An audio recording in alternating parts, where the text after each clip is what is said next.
Assalamu alaikum.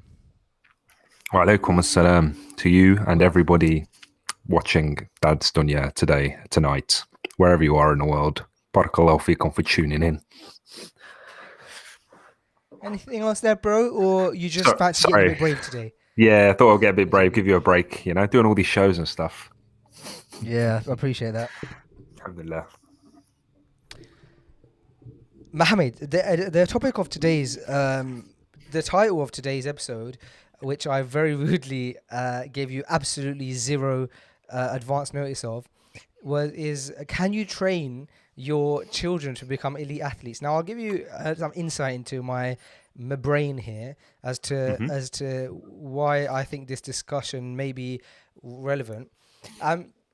So as you know, but I mean you may not know, but a few maybe weeks ago, I remember reading that Wayne Rooney's son got signed to Manchester United, and I remember hearing before, back in the day as well, that David Beckham's children signed to some football team. I think that ended up like not being the case in the end, but at the time, they got signed, and I think that's happened like a few times with a few elite players, like their children getting signed and stuff, and that raised the question to me as to, is it because it's in their family genes to be so great at football, or is there an element to play which is like this advantage of having your dad being like one of the best soccer players of all time? Soccer.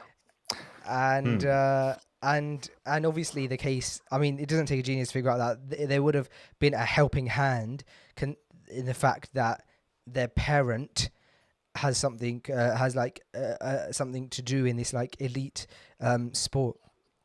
So that then made me think, well, at what age would you need to begin if you wanted to train your child to become an elite athlete? Now, there's no denying the fact that being an elite athlete is, while it's a young career, like you end up retiring at like 35 or whatever, if Right. successful, you have great success between the ages of 17 to 35, or being paid in 1 year more than most people would get paid in a lifetime. And therefore, if you're then clever with that income, you'll be set for life. Not only would you be set for life income wise, you'd also be set for life because if you're a great enough athlete, you also then would have like clout that you could leverage off of and then become like a manager, like we see with, for example, Frank Lampard, and he's probably not a great example right now, but like other people, and or you become like a pundit, and so many other things, right? So like it's a great career path. So obviously people like it's a very common question, like how does my child become like, you want your child to become like a professional footballer or whatever, but I'm not just talking about football here. I'm blabbing on purpose because I want the views to go up, because obviously people are slowly getting into the room, and if I just give the whole idea, I'm gonna have to repeat it for when people are coming in. We should have had a little bit of like a back and forth, like how are you, before getting into the juice, because you can see it started. It started with me explaining it when there was like one viewer, and now it's like going up. Okay, so anyway, the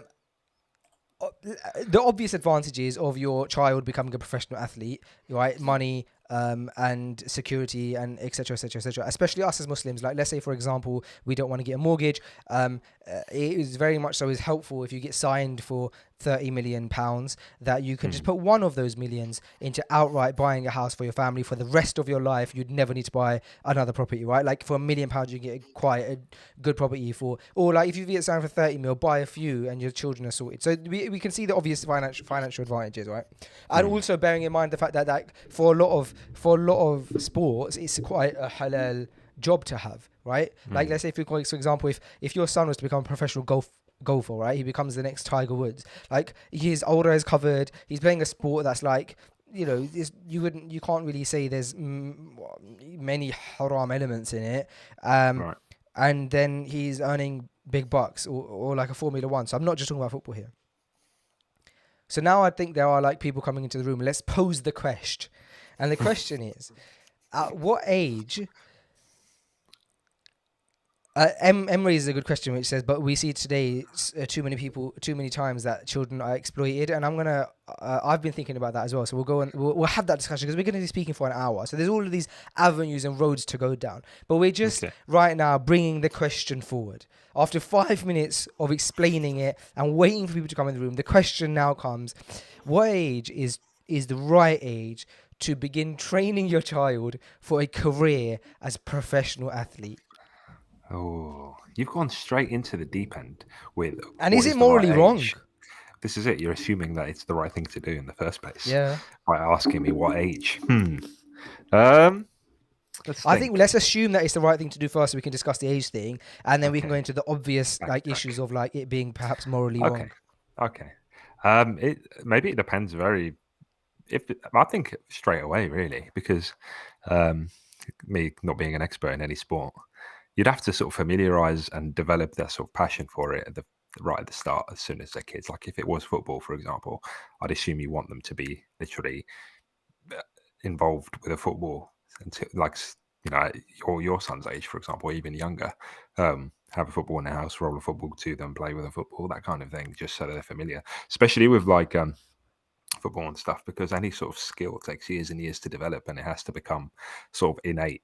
A lot of that sort of basic sort of skill of dribbling and sort of touches and stuff like that. A lot of that is stuff that you can't really learn. You just sort of, later on in the line, even if you try and learn it, it's not going to be as uh, not fluent isn't the word I'm looking for, but natural, I guess. But I'm completely clueless, bro. Not really much of a sports guy myself, so I can only assume the younger the better. Yeah, and I mean I don't class myself as a quote unquote sports guy. I'm not like your stereotypical Oh, sports guy, but and again, still assuming for this part of the discussion that it is, completely morally fine to force your child into a career of elite athletism. The other case study that I want to bring forward is the case study of Tiger Woods, because I did mention him just now. And the case study of Tiger Woods is that when he was like 2 years old, 1 years old, he would his father would notice that he's great at swinging a golf club, and that's why his dad pushed him in to golf, right? And hmm. I read that case study in a book called The Unfair Advantage. It talks about people having unfair advantages and how it's a good thing. And so the case study of Tiger Woods was brought forward, which is that he was seen to roll a golf club, and yeah, it could have literally just been the fact that he was a kid and he had a club in his hand. Like if my son Zachariah, again, like you said, maybe he must be what 16 months, 15 months, Hmm. and he I could pick out anything he does. Like when he runs, he runs quite far without falling. I could say, oh, Hmm. that doesn't necessarily mean that he's like a great runner. But and let's bring another case study forward while people enter the room, which is the case study of Amir Khan, the boxer. Now, again, putting aside the argument of something like boxing being impermissible just for a second, Right. when he was very young, his dad saw that he had lots of energy and then put him to a boxing club, and then he obviously became world champion, I believe, like quite Hmm. young before his career took a slight turn. Um, okay, so then you said as young as possible, and then like I was looking into this and seeing for this discussion. People were saying that again, like you said, as young as possible, because then when they get to 5, seems to be the age where you then like enroll them into like professional Hmm. clubs and stuff. So like Okay. before 5, there'd have to be a level where you can start taking them to these clubs. So you have to like train them. It's also worth noting that all of this is coming together because there's also I'm seeing it in all aspects of my life. There's where I live, that we live in we have like a communal garden, and there's a guy in one of these apartments who he throughout the whole quarantine he's been training his son, who seems 6 years old, 7 years old. He's been training his son like regimented, bro, Hmm. as a footballer. Like he puts Oh cones out, wow. makes him do drills and all these different things, and you're looking at that and you think, wow, this guy is obviously training his child to be a professional footballer, because Yeah. nobody takes it that seriously, as seriously as this. Like he looks like a football manager himself, bro. Like he wears the Yeah. coat of managers and stuff. So do you Hmm. see the benefits of like this professional athlete thing, or do you think that? Because I'm not saying I'm for it. By the way, I'm posing the product on the table. I'm putting it It's, down. it makes me a bit. I don't know. I get concerned with stuff like that. Have you seen the Tiger Woods' son at the moment? No. So there's a video. I don't know if I can even show you now by sharing the screen. I don't know if that's technology that works. But there's a video of Tiger Woods' son who plays golf now, and he's literally not just a spitting image, but like his mannerisms, the way he swings, the way he walks, the way he celebrates, exactly 1-to-1 like his father. I'm looking at the video now. I don't know if it's possible to share it, but it's almost kind of scary. But the thing is, he looks, happy. He looks excited that he's playing. He doesn't look like he's there forced. You know what I mean? When he's, I don't know what they call it, but when he's scoring points and stuff, he's loving life. But When he gets that yeah, goal. it does. There's that concern, I suppose, because I've always been of the opinion that like my methodology with all of this was that I would identify things that my son enjoys doing, or like expose him to a lot of things. Don't keep him away from things, but if he takes a liking to something and it's permissible, then encourage him and push him and allow that to flourish. I'm not. I don't want to be that father that picks something for my son and then says, "All right, this is what you're doing now," and he has no choice in it. But at the same time, kids can and do lack direction, and they won't know what to do. They won't know what to pursue, and because of that, it's almost like have you ever tried to watch a movie and you just can't decide? Just scroll through Netflix for like an hour trying to pick a film, but you can't because there's so much choice out there. It's kind of like that. Like kids won't really know what to go for, or they'll hop from one thing to another and never really stick to anything substantially long enough to become actually great at it. Like I don't know if did you ever do karate as a kid? I remember I had a karate phase. Don't know how long I went to karate class, but it can't have been long enough for a year. But clearly, I must have seen something inspired me for a short amount of time. Nagged my mum to enroll me in some sort of class. Did it for about a few months, and then got bored and decided to do something else. So maybe it does take a bit of pushing and a bit of sort of pressure from parents to get them into that stage, but there's also a complex, isn't there? Like that, the example you've given me of that father who lives with you in the block, and he's rigorously training his son. It's like, what is the psychology behind that? Is it because he really, really wants this for his son and thinks it's good for him, or is it because he never made it himself and he wants to fulfill his own sort of failed dreams in his son? And it's easy to fall either side of that, isn't it? But is there anything wrong with? So okay, so I see what you're saying, and my take on it is, I want to parent my child and children, inshallah, how my parents parented me in this specific field, right? And how they parented me in this specific field, I, like you just mentioned, was a child who was quite indecisive and erratic with the sports I would try and take up, and therefore never really got great at any because I was always chopping and changing. But what they did is they always supported me in whatever I wanted to do. So if I wanted to do, I had like a really long stint in hockey. Laugh at me all you will, but I really enjoyed it. Same, bro. I was mad about hockey. Go on, continue. Same. Sorry. and so my dad would take me to JJB Sports and measure up the right hockey stick for me and make sure I had the best one, and would buy me the things that I needed to train. And I would like to be that dad. But let's talk about before. And then obviously when it went to tennis, I'd go get a tennis racket, and alhamdulillah, I was really privileged in my upbringing that my parents would take me and support me, and then even like invest in sports equipment and stuff. But I want to take it back before that, because I do want to be that guy. I do want to support him in what he seems to take interest in. But before that, when they, like my son is now 1-2 years old, they can't really express that. And so can you like try and shove them into a direction that you would predict could be good for them? Why not? Like at 1 year old, is there anything wrong? Like that, you should encourage your child to exercise. So if you're increasing their chances of like maybe getting into like a sports team, let's not use the example of football, because I think it's too obvious of an example. Let's use the example of tennis, right? Because it's less of a frequent thing. So if 5 years old is the age where he's gonna start having to take it up professionally if he wants to become an Olympic tennis player, why not, considering it's great to encourage them to exercise, give him a tennis racket at 1 or 2 and start doing like hitting a tennis ball with a racket.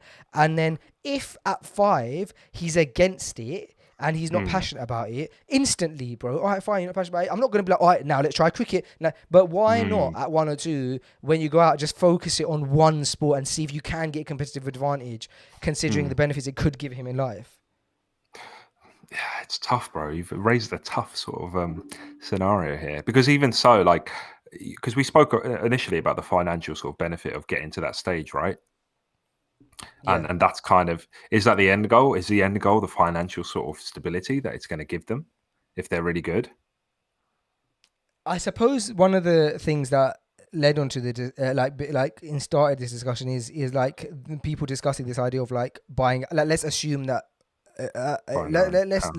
Let's say, for example, you want to buy a house outright, right? Let's not get into the mortgage discussion, but assuming you want to buy a house outright, like, yeah, there's financial stability, not on a poisonous level, but on a stable level. Like every parent wants their child to be financially stable, right?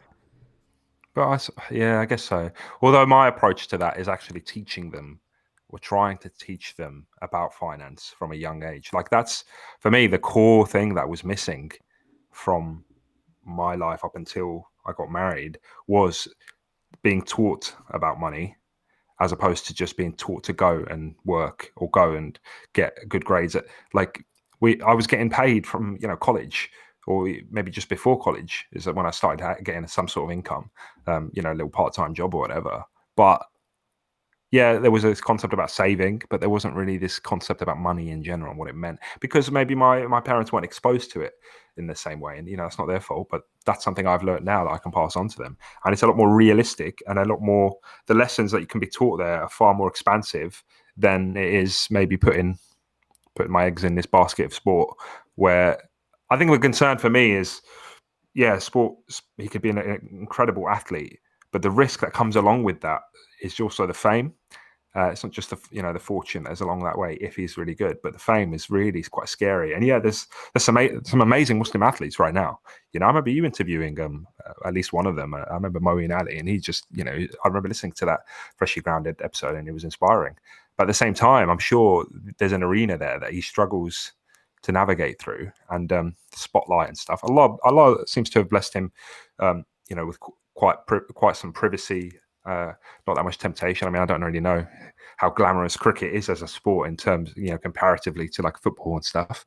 But sometimes you see Muslim footballers, and the stuff that they have to sort of put through, the media is always on them, the attention, all of that. I don't know if I'd want that for my son, to be fair. That's not the person I am, and I don't know. Yeah, I'm in complete agreement with you, and that's why, although like I began the discussion with money, I don't want it to come across like I'm that money hungry dad who's just purely thinking about finances, and I very much so do try and fly the flag of like you said, teaching skills, because ultimately your risk is written by Allah, and you're not going to get a penny more, you're not going to get a penny less. I suppose my argument is this core age between 1 and, let's say, 1 and 4, right? Because between 0 and 1 they're not doing anything, and I suppose now I'm seeing Zakaria able to do things, climb things, kick a football, throw things, and now I'm seeing that like a skill can be taught. You need to make use of this opportunity. Money can be made. In case you regret it later down the line. Yeah. Bro, I remember, you say this, I remember like my dad was big on football, and I remember him wanting me to take an interest in football. And I have these vague memories of him taking me to like after school football stuff, and I just wasn't really interested. I remember actually like being in some sort of football team. Maybe it was like one match, or like like, I don't know what they call them, but like some sort of like warm-up match or scouting match, whatever they call it.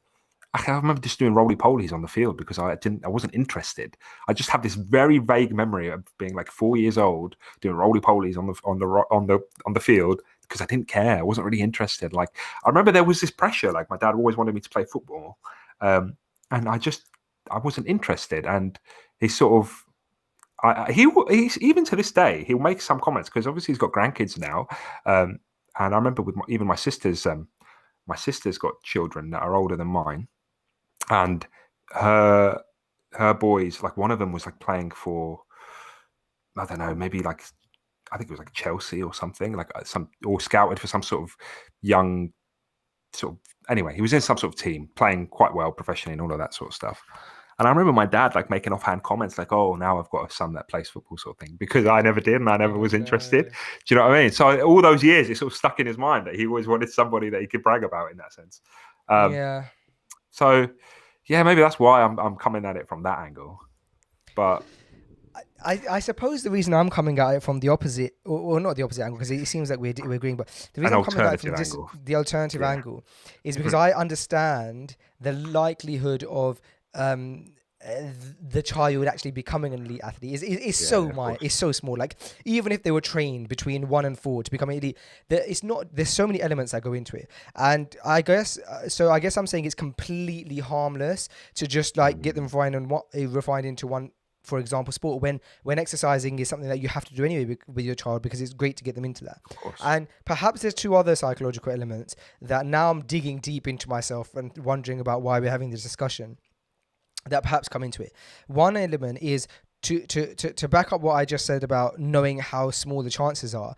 I went to a sports academy in my as a high school, as a high school human, and in that High academy, schooler. as a high schooler, and in that academy was a football team.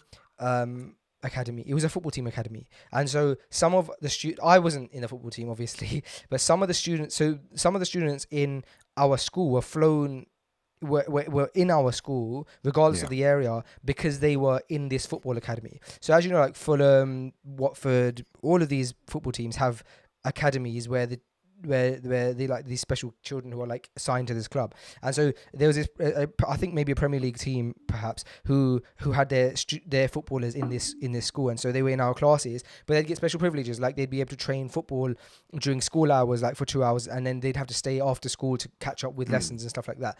And then now 10 years later or 15 years later, I found one of these guys on Instagram, and he's now a barber. He cuts hair Oh, in London, and right. Yeah. he was one of the top guys. But another one Yeah. of those guys actually played for that Premier League team and had quite a good run, and now he plays for a team overseas. And actually, one of the guys who was in it is, and I won't say his name, but he's one of the most famous footballers in the world right now, and one of the most expensive. And he was 5 years younger than me in that exact school. I might be making it obvious. I don't know why I'm not naming names, but I just don't want to be that guy. But he's I one don't of the know. most famous. And I only found out only recently as well. The point Yeah. of that all is that the majority of those kids became normal, like you and I, right? Yeah. And so I know that the chances are so small. So it's all about the fact of me saying, is it not just completely harmless? And let's expand the discussion out as well. Like, what about if it's not sports? Like, if you know that in the future it's going to be very well paid to be a developer, um, is it maybe, So yeah. So this is it. Like when you or have, Hafid of Quran, for example? of course, there's wide ranging skills, and there's also you've got your deen and your dunya, right? So when it comes to deen, yeah, we should have that tenacity there. We should be sort of pushing for Ellen to be taught and absorbed there. However, once again, you kind of have to lay the groundwork a little bit in terms of, are you expecting, or do you want this child to become, a true student of knowledge, in the sense that you're willing to support them right till the end, to send them to shuyukh all across the country, to send them to shuyukh all across the world, if it comes to that. Are you going to fund that and sponsor that? And once again, is that something that they're going to want to do? Also, when it comes to the dunya element of it, it's got to be things that are wide-ranging benefit, as opposed to this very narrow sort of make or That's a break. very good point. That's a And very that's good what point. you've said. You've given an example of some people that and once you've, it's either going to be, you're going to be the professional in that sort of sport and you're going to make it, or you're going to, the only other benefit you can derive from that is being able to teach it to others, because you didn't make it. But that's where it starts and ends. You're either going to teach it one day, or you're going to become something one day. Otherwise, you're not going to use that at all. Like that sport really isn't going to benefit you in any other field. But has it gone to waste because they had to exercise anyway to keep fit? Yeah, They but now know a skill, so of course. But the time it took, I which is think, to cool. to really the time it took to really invest into that could have been invested in something more broader, benefiting. You know, like that. That's a good Okay, you point. said Yeah. the parent. Once again, we'll go back to that parent that you've given as an example, your neighbor. How many hours has he spent, and how much like time and focus and energy has he put into that? And if it doesn't work out, then maybe there's more broad ranging benefits that could have been missed out on, whether that's education, whether that is ilm, whether that is they're the same thing, Arabic word there, but I'm talking in terms of the deen. But where's that in like a lot of other things? And it is difficult actually, because when you see your child like growing up so quickly, like now I just see I had a it's a very small short story, but we're having dinner today all together, and I had a watch on my wrist, right? And I clocked that Suleiman has never actually asked me what this is, like the watch that I had on my wrist. And I don't know, it's just a weird thought that I had. And actually, wallahi al-azim, 5 seconds later, he goes, Daddy, what's that? And he starts pointing at my watch, and he wanted to know what it was. And I know it's such a small little thing, but it's that he's growing at such a rate that I can think about something that he hasn't done yet, and he'll do it 5 seconds later. Do you understand what I mean? And he's inquisitive, and he's just learning every day. And he wants to know more. And like now, he refuses. If he comes across anything, whether it's on TV, whether it's outside, if he doesn't know what it is, he demands to know what it's called. Like he'll demand me, even if I don't know what it is, he won't settle. So we could come across something on TV, some sort of fantasy sort of thing, whatever. It doesn't actually have a name, and he'll demand. He'll say, "Daddy, what's that called?" And I won't know, and I have to make up a name for him there and then, so we can make one up together. Just because he's just absorbing, he just wants to know everything. He wants to know, and then once again you think, oh, is this an opportunity that I'm wasting here? He's in a very sort of open book kind of. I want to absorb as much information as possible. Is this the time I should be teaching him something? But once again, I don't know what he might want to do. So I'm trying to. It's a shame, to be honest, because of lockdown and because of all these things that they're growing up with right now. I can't just launch him at different things and be like, oh, if there's this activity going on, I want to send him there, see if he likes it. Do you know what I mean? Like, I really do hope that this summer things can be a bit free. I'd like to like send him to swimming, bro. I think swimming is really beneficial. We live by the beach, and I think just to see if he'd be into that. All these little things like activities, actually, because I think the value of sports is more about what it does to the individual, not just in terms of physical fitness, because I don't have that concern for him necessarily, because he's just very active. But it's more about the mental sort of fortitude that it brings, the teamwork element that it brings, the confidence, that sort of the pride that he'll have in himself. The good kind of pride, the good kind of self-confidence that it instills. Because now that you bring back hockey, Aki, I remember I discovered hockey at school in PE, and it was just that exposure that we decided to play something that was different, right? And I was so naturally good at it. I'd arguably say I was like one of the top 2 people in the whole year. And because I finally found something I was good at, I just went straight into it. I remember going like yourself. I remember buying like a couple of hockey sticks, all this kit and stuff. And I was desperate to find other people that wanted to play with me, to the point that I tried to ask the teachers to create like a hockey team for us. But only like 2 or 3 people were interested. And then I remember even back then Googling like hockey teams in Sussex, in the county that I live in. And it was just such a far-fetched dream that nobody was really around me playing it. They kind of fizzled out. But I know, if there was a team, I would have gone for it. Wallahi al-azim, I remember loving it so much. So if he does something like that and identifies something like that, and I really don't mind what age it is, as long as it's permissible. My core rule in life that I remember saying to myself when I have kids is that as long as whatever he's interested in is permissible, I will encourage him and guide him to be the best at that as he possibly can be, as long as it's permissible. Because I don't want to be this narrow-minded sort of, the only road to dunya success is this particular thing or this particular industry. I don't want to be that typical Middle Eastern dad of, oh, you have to be a doctor or a lawyer or whatever. No, I know that there's success in all sorts of fields, and my only caveat to anything he wants to do is it has to be permissible, and that's it. As long as it's permissible, you're my wallet is yours. If you need anything, you need any kit, you need any sort of funding, anything whatsoever, I'll support you in that. And I think that's important. important. I think that is important, and I love that you said that, because although I didn't realize it at the time, now that I'm reflecting with you on this podcast about the fact that my dad would buy me a hockey stick, for example, if I needed it. Now I'm grateful, and I'm thinking, oh wow, like how amazing is that he would support those things. You mentioned ilm, or and you also separately mentioned education, Yeah, I and know. no Oops. problem. And no, and that's a good point, because it would obviously make sense to brush over that, because I remember one sheikh, he said to us that a child becomes pious because his parents are pious, and he gave examples of pious predecessors and how they were pious because of their parents, Mm, and how they would attribute their piety to their parents' hard work, right? Obviously, after Allah. And there's truth to the fact that if you equip your child with deen, that's all they need, because the deen comes balanced. It's not a case of balancing deen and dunya, because the deen is balanced. So it's like 100% all in on deen actually balances out the deen and dunya. So that actually is the secret to success. And there's also the idea that that with, for example, the Quran comes many benefits. We know from the Quran, وَنُنَزِّلُ مِنَ الْقُرْآنِ مَا هُوَ شِفَاء, with verily we created this Quran as a cure for the believers.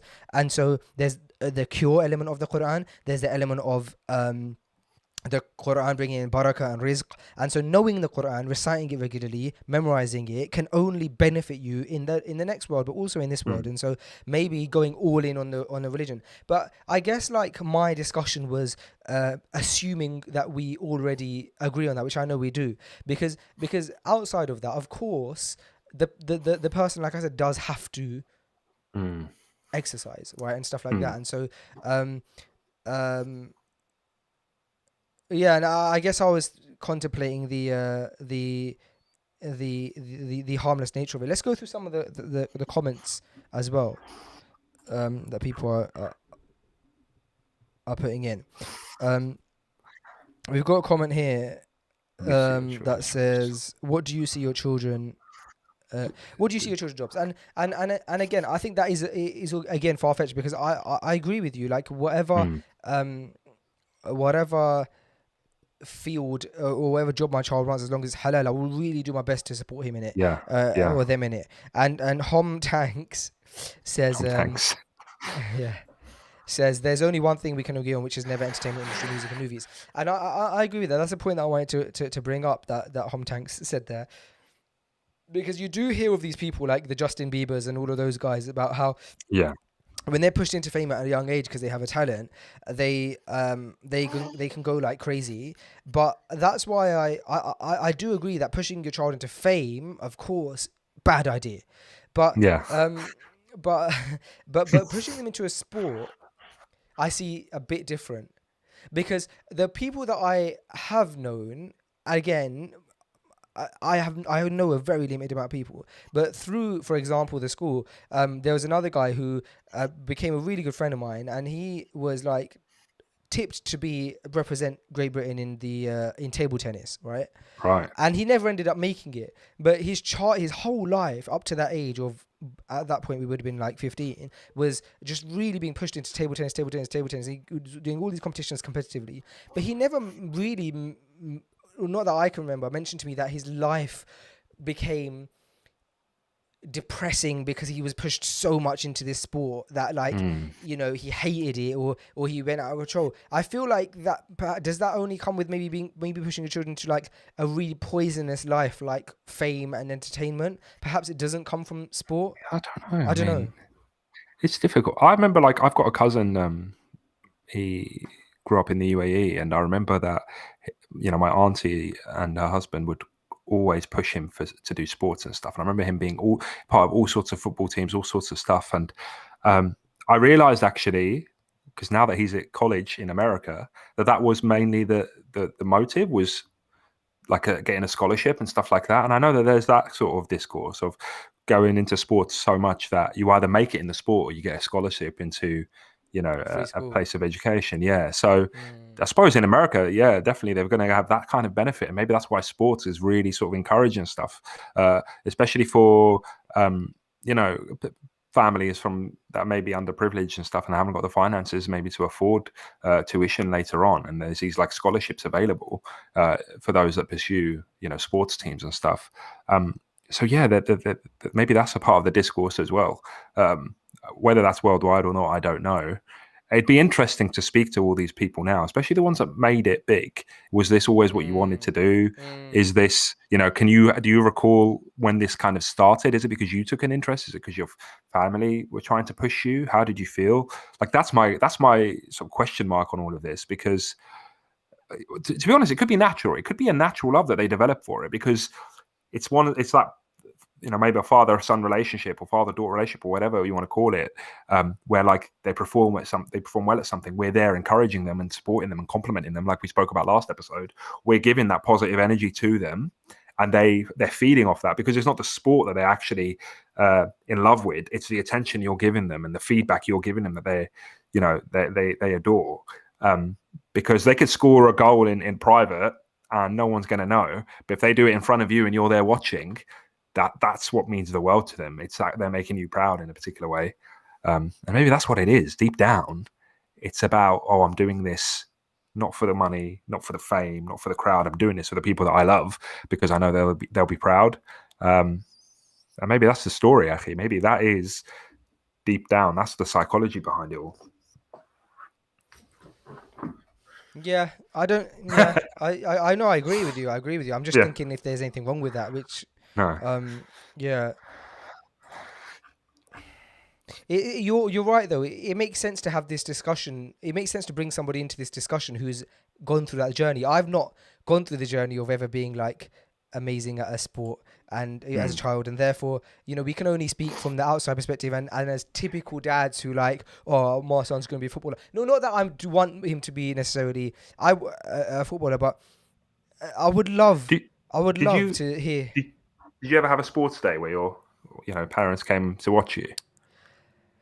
I remember my uncle coming to one sports day. I've like, like everyone has like a Yeah. young, like cool uncle. Like he would come to sports day and like he'd win like the parents race and stuff, and But do that you would always remember how make me you proud. felt like Yeah, proud. competing, and yeah, you competing and knowing that your uncle was in the crowd? Like I have this vague memory of like Mm. doing some sort of race or something and knowing that I had like my mum watching me, and knowing that, oh, I need to, I want to make my mum proud. And I don't remember this pressure from anywhere else. There was some pressure about my friends and those on my team. Like we were doing like, I don't know what they call it, when you do those sort of runs with more than one person sort of thing on a team. I remember thinking, oh yeah, I need to sort of make sure my team are winning and I'm part of that team. But also didn't care about the crowd. Okay, all I thought about was, yeah, I need to make my mum proud in this one. And to be honest, either way, I'd make my mum proud anyway. But it Yeah. goes back to what we were saying last episode about trying to praise and encourage when we do good and when we perform well. Yeah, people gave some great. People were really interacting with us on that episode.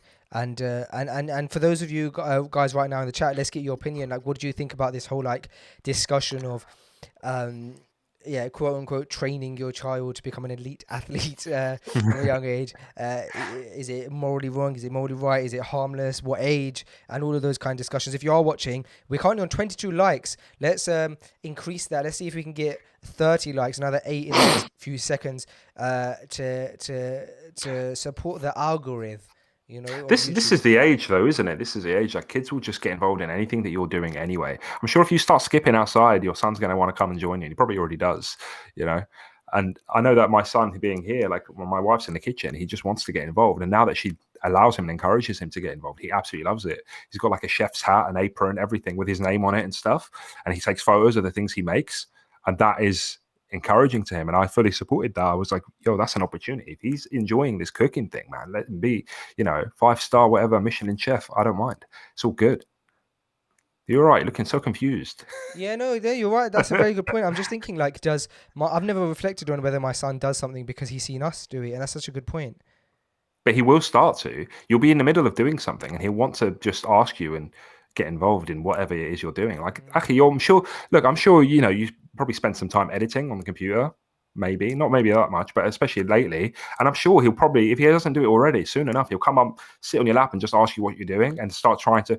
And actually, wallahi al-azim, Bro. even now, I've got this microphone, and I used to do the podcast on a laptop. My son would come up, put the laptop up on his lap, and he goes, "I'm doing a podcast. I'm doing a podcast," and he'll just start copying me and wanting to do that. I'm like, sure, great. Do you know what I mean? Wow. Yeah, you know what? Now that you mentioned, it's so weird that you mentioned that randomly this week, because for the first time this week, about 2 or 3 days ago, and because I found it so cute, I ended up filming it because I had on a webcam on my laptop. Bro, I'm doing my work on this exact desk, working from home, Mm, and Zachary, and he's never done this before, bro. Like, he'd get so bored. He came up to me, he climbed onto my lap, and he just, for about at least 30 minutes, bro, which for a 1-year-old is an yeah, immense yeah, amount of time. He yeah, just sat quietly on my lap, and like was kind of watching me work very quietly, yeah, not doing anything. And then he ended up playing with his cars on my desk. But the point was, he was behaving so well, and um I went in the living room after, and I was telling my wife, and she said, "What was he doing that whole time? He was so quiet." And I said, and I showed her the video, and she was just shocked. Like, she's like, "He's yeah. never that quiet for like such a long time, like not doing anything. He's just so content." And so maybe you're right. Maybe over the last year, you've been seeing like dad working on the Yeah, desk, and it's culminated to going, "Let me yeah, do that as well." yeah, yeah, bro. Definitely. Actually, I remember being quite young and taking an interest in computers, like PCs and stuff. I remember my dad got us. Well, I say us. It was just me. I was the only child at that point, but got us like a PC. Back in those days, I was like 6 years old or 5 years old or whatever. So that's what 20 something years ago, and not a lot of kids had computers at home, but I remember being on it all the time. And that allowed me, I remember actually being at school doing like the computer stuff, because they teach you IT and stuff even right then when we were like in infants, right? Using paint and stuff. I remember coming up with some amazing sort of artwork on paint because I was doing it at home all the time. And Mm. that boosted my confidence. And then I studied IT at GCSE, and then I did stuff like that. Even now, like I was very computer literate because my dad encouraged it and supported it from a young age. Even like fixing computers and stuff. My dad went through a time of repairing computers. Like, he used to repair computers, so he'd buy or procure a broken one and then sell it on. So it was like a little business. And he used to get me involved. He used to get me involved in doing that stuff with him all the time, whether it was from like software repair or just hardware stuff. That was something I just got involved with him in. And now, I'm not saying I pursued that, but the opportunity was definitely there to carry it on. And I learned some really valuable skills I could have carried on in a particular field or a particular sector, because that was quote unquote the future at the time of IT and coding and all this other stuff. And now look, it's like e-commerce, all over the world. That's the future now. What we're doing now, everything is online, everything is computer based. So at that I time, don't yeah, I know. could argue my dad supported it. Do children want to be like their sons want to be like their dads, or is that just something that dads like to think? Like, I like to think that my son would want to be like me, but I don't know. It's I've so never analyzed case studies. Is that what? my theory is that we nip it in the bud very early on because we're not open to the future and the idea. So like even today, actually, I set this mic up, right? I set it all up, ready to go, and Suleiman was ready to go to bed at 7 o'clock, which is when obviously we record. Before he goes to bed, he runs up here. He goes, I want to use them. I want to, because he used to recite Quran on this mic when I set it up. Allahumma We'd barik. record it. We just wanted him to sort of have fun with it. We'd record it and then replay it back, and he'd like to listen to himself. And that's what he started doing. And I was like, Suleiman, don't touch it. You're going to break it. And then I realized, do you know what? I'm nipping things in the bud again. There's something Mm. cool and new, and he sees his dad doing all the time. No. We need to. Unfortunately, because of the time, he had to go to bed. However, it's that sort of thing. Like, I'm very conscious of that because I remember, I remember my mum.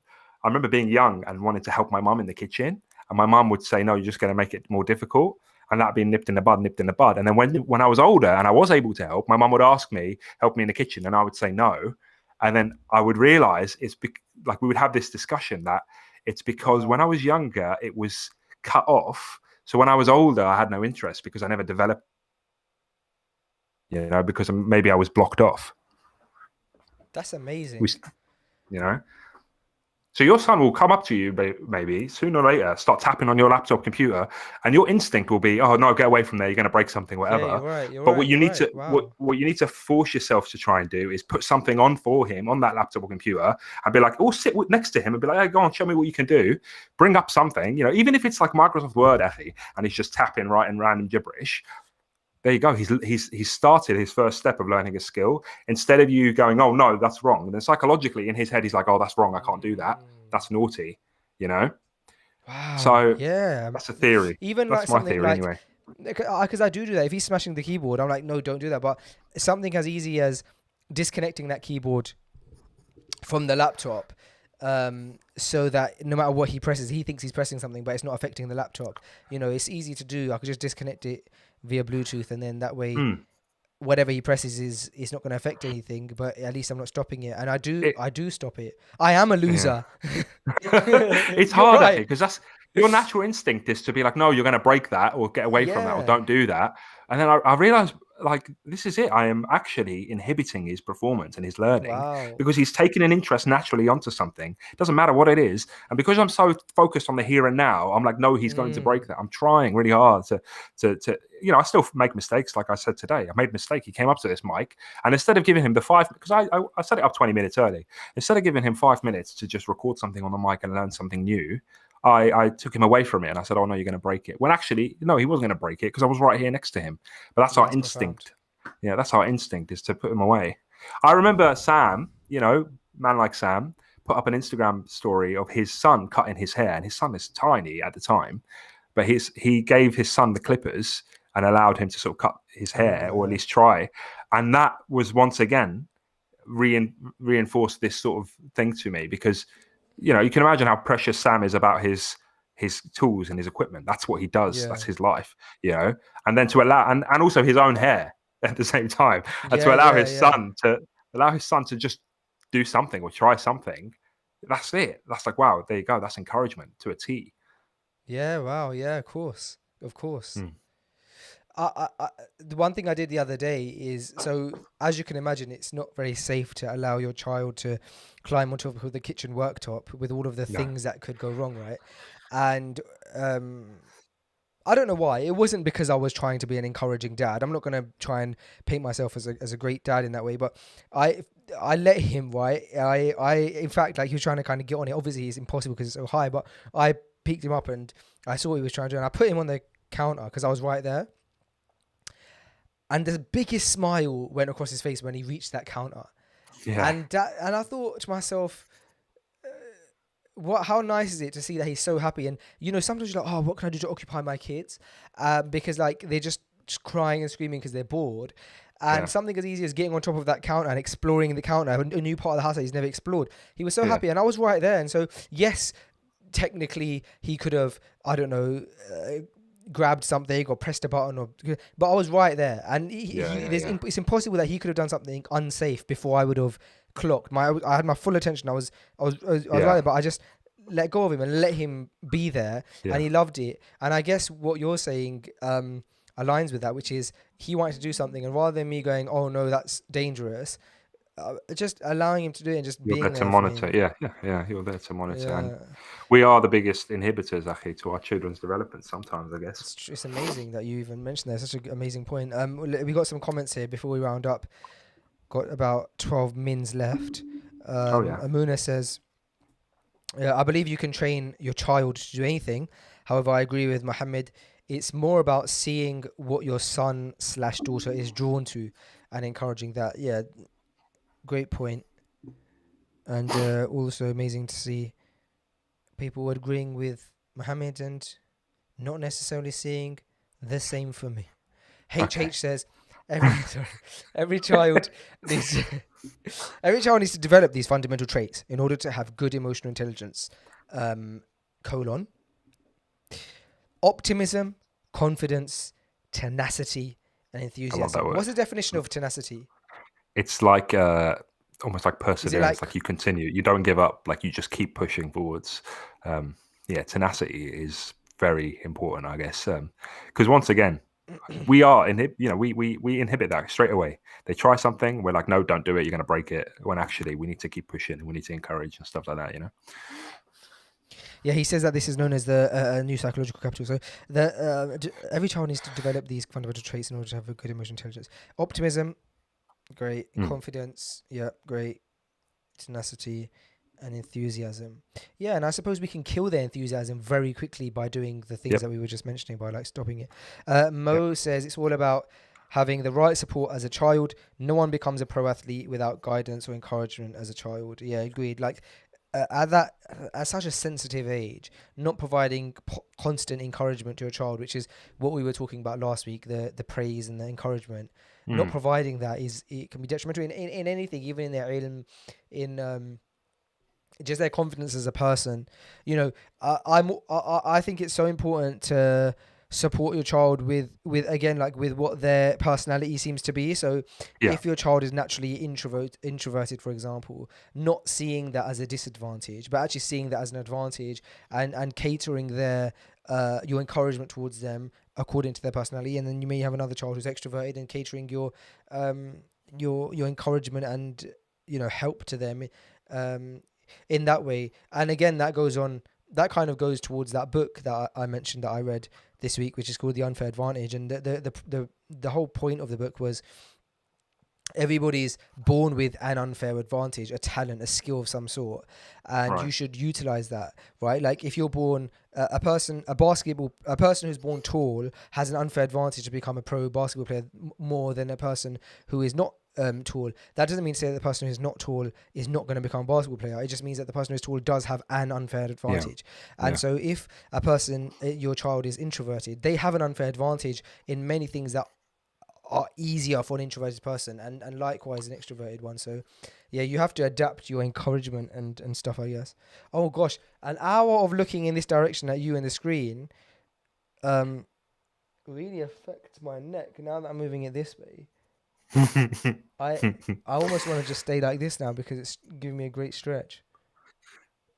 If we want to, just because we have the last couple minutes of the podcast, if we just talk about a non-fatherly related issue for a second, in about 15 minutes, do you know that a thing is meant to land on Mars? Dude, do you know about this? As you were saying that, I was like, he's going to talk about the Mars thing, isn't he? Yeah, bro, that's amazing. Yeah, man. They're so there excited to collect. So you sounds like you know more about it than me, but what they're doing is this thing's been traveling for, I don't know, years, months, maybe weeks, but it's been traveling for a long time. And again, about to give like some completely wrong statistics here, but it's been traveling at thousands of miles per hour, and it has to, I think you said something like 3,000 or 30,000 miles an hour, and it has to now, for it to be successful landing, go from that to traveling to eventually 1 mile an hour so that it can land safely. And there's so many chances for this to go wrong, and they're about to land it in like any time now-ish. Bro, anything to do with like space in general just absolutely fascinates me. Oh really? Oh, that's good. Absolutely. It doesn't with me, but that seemed to have. Yeah, no, I love it. Mars, or was it the moon? It was Mars, right? No, I believe it is Mars. Yeah, I think the mission is to land in a crater that is like an ancient lake, to see if there may have been evidence of life back then, so millions or billions of years ago. Yeah, bro. I mean, on one hand, I'm fascinated by it all. On the other hand, there's part of me that's like, oh, that's a lot of money to send up to space for no real concrete reason. But like this one is concrete, like you said, because the mission is to collect parts of Mars to see if there's I think for like some sort of analysis, isn't it? But also, like, one could argue, well, what's the benefit in that for us and for the people, and there's people here starving, etc., etc. But I think people underestimate that there's a knock-on effect when it comes to exploration in outer space, and exploration in the sciences has knock-on effects for, like, okay, we understand this part of physics better, we understand this part of biology better, and then that can complement what we learn about this and that on Earth, and then it boosts the human race to actually develop better technology because they've developed a better understanding of how the world works. And there is this knock-on effect, as opposed to, it's a butterfly effect, really. We learn more about the world around us. It then allows us to benefit us, in the long run, because we understand more about the world. But yeah, that's why it's so interesting and fascinating, I guess. I didn't know about it until this morning, and I Yeah. heard about it and was fascinated by it. And I'm not normally into space and stuff, you You know know. what? I'll be honest. Allah subhanahu wa ta'ala speaks about, Masabih, he speaks about that which is out there a lot in the Quran, right?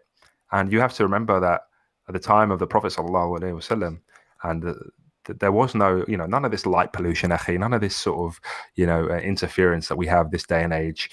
If it was nighttime in the desert, it was nighttime, akhi. There was no, Mm, you saw the stars, and you must have sat up there and wondering every night, what's out there. You can, I'm sure you've looked up at the night sky, akhi, and just felt that enormous depth that is out there, that you could literally just fall into that vast nothingness for so long, because it's huge, and it used to mesmerize me as a child. I used to sit on the roof of our house in Tunisia for oh, hours, just staring at the stars for hours. I could just sit there for hours, and it fascinates me. And yeah, that's a hobby that I could, instill into my child, to bring it back just for that moment. But yeah, that is just amazing to me. So I feel like it's encouraged. I feel like Allah subhanahu wa ta'ala is one of Allah subhanahu wa ta'ala's greatest signs. The outside, the rest of the world, the rest of the universe, I guess, observing that, learning from that.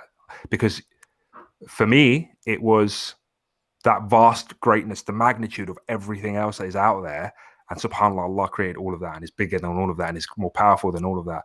Like you see some like artist renditions of like the size of other stars, the sizes of galaxies, the sizes of yeah, nebula, the yeah. sizes, and you have to think like, I'm less than a speck, I'm less than an atom compared to the size and the grandeur of all of that. Yeah, Allah subhanahu wa ta'ala is greater than all of that which he has created. And Mm, it humbles you to another level, but also, including all of that, there's the intricacy that Allah subhanahu wa ta'ala, despite all that grandeur, Allah subhanahu wa ta'ala is very focused and aware of you and your life intimately, to the point that he knows you better than you know yourself. So there's this weird, fascinating nature that Allah knows us better than we know ourselves, but is also in control of all of this other incredible stuff all over the world, all over the universe. Yet still, you make a dua to him, and he's aware and attentive. SubhanAllah. But yeah, that's just such an amazing thing to ponder on, man. It is always such an amazing thing to ponder on. yeah, man. Um, what an amazing note to end the sesh on. Hmm. I I can't beat it, and so I won't. Mohammed, it's always a pleasure every week to Absolutely. jump on Dad's Dunya and speak about dad stuff. And I'm just reading the comments here. With that being said, thank you very much to everyone listening live, and thanks to those who are going to listen after, inshallah. And we will see you again soon for another episode. Dad's Dunya. That's D, double D. Assalamu alaikum wa rahmatullahi wa barakatuh.